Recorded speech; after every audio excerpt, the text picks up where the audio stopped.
هاتيها ونضفيها وتبليها وشيليها في الفريزر لرمضان. احلى تتبيله هتعملوها للفراخ المشويه، بجد هتعتمدوها في كل حاجه، سهله وبسيطه وبمكونات موجوده في كل بيت، لا صوصات ولا افتكاسات ولا مصاريف ولا تخريب ميزانيه ولا اي حاجه، حاجات موجوده عندك في ثلاجتك هتطلعيها وتعملي احلى تتبيله للفراخ المشويه. لزوم بقى فطار رمضان وعزومات رمضان، كل سنه وانتم طيبين. يلا نشوف عملنا الجمال ده ازاي. بس حلفتك بالله قبل ما نبدا الفيديو تصلي على الرسول عليه الصلاه والسلام في الكومنتات وتحطي لايك، يا رب كل اللي تحطي لايك ربنا يحقق لها كل اللي هي بتتمناه وتزور بيت الله الحرام. بصوا بقى، انا لما بجيب لكم اي تتبيله بحاول اجيب التتبيلات الموجوده ومتوفره في كل بيت. مش كل الناس تعرف تجيب دبس رمان، صويا صوص، الصوصات اللي احنا بنسمع عنها دي واللي انا ساعات بستخدمها. ولكن انا ما بطلع اقول لكم على اي حاجه، بطلع اقول لكم على حاجات تقدروا تشتروها، حاجات موجوده في البيت. فالتتبيله دي من ابسط ما يكون ومكوناتها كلها متوفره وموجوده في كل بيت. اول حاجه هجيب الكبه بتاعتنا، انا كنت لسه عامله فيها بصل للطبيخ. هجيب بقى البصل بتاعنا، انا جايبه هنا 3 بصلات حمر. ليه؟ انا عامله ما شاء الله اللهم بارك كميه كبيره، فانتوا بقى بتعملوا حسب كميه الفراخ بتاعتكم. فانا هنا جبت 3 بصلات كبار من البصل الاحمر. البصل الاحمر بيبقى جميل قوي قوي في التتبيلات. احط بقى بعد كده طماطم. دايما واحنا بنستخدم الاجهزه بتاعتنا نستخدمها بالراحه عشان ما تبوظش مننا ونحتاس. داخل علينا رمضان ومش حمل يعني بوظان اي جهاز، فانا بستخدم الكبه كده بنظام النبض. هحط بقى عليها فلفل رومي. لما تيجوا تشتروا الفلفل الرومي هاتوا اللي فيها 4 من تحت مش 3، دي بتبقى مسكره اكتر.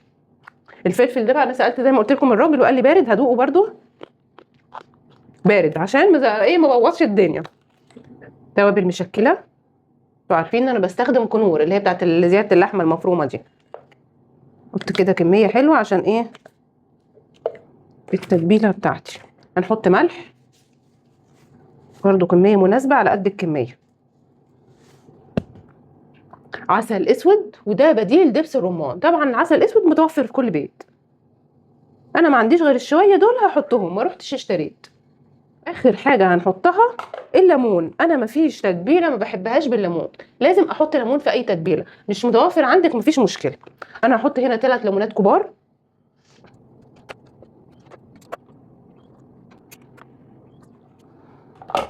اقلب بقى كل الكلام الحلو ده مع بعضه.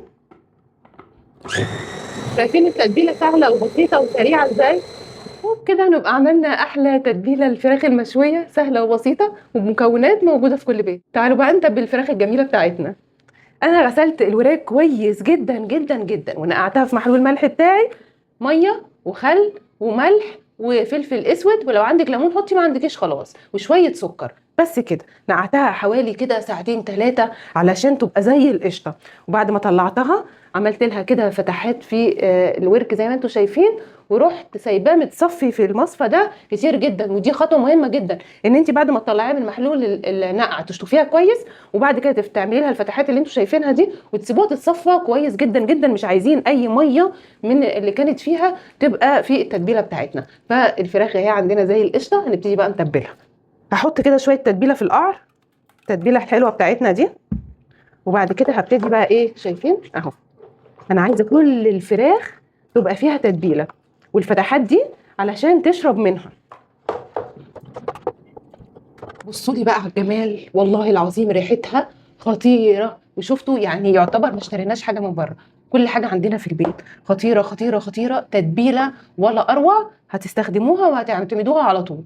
كده انا سبت الفراخ في التتبيله لمده حوالي ساعتين. دلوقتي هعمل ايه؟ يا اما تعمليها على طول، طبعا اقل حاجه ساعتين، يا اما تبيتيها في التلاجة، وده افضل انها تبات في التلاجة، يعني تقعد في التتبيله ليله كامله.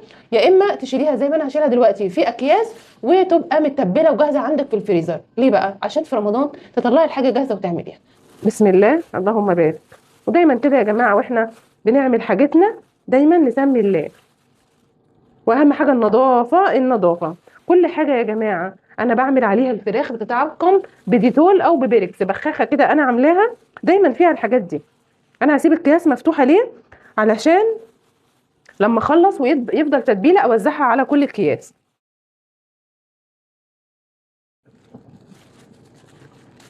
فكده عندك فراخ متبله جاهزه، هتطلعيها تشويها على طول.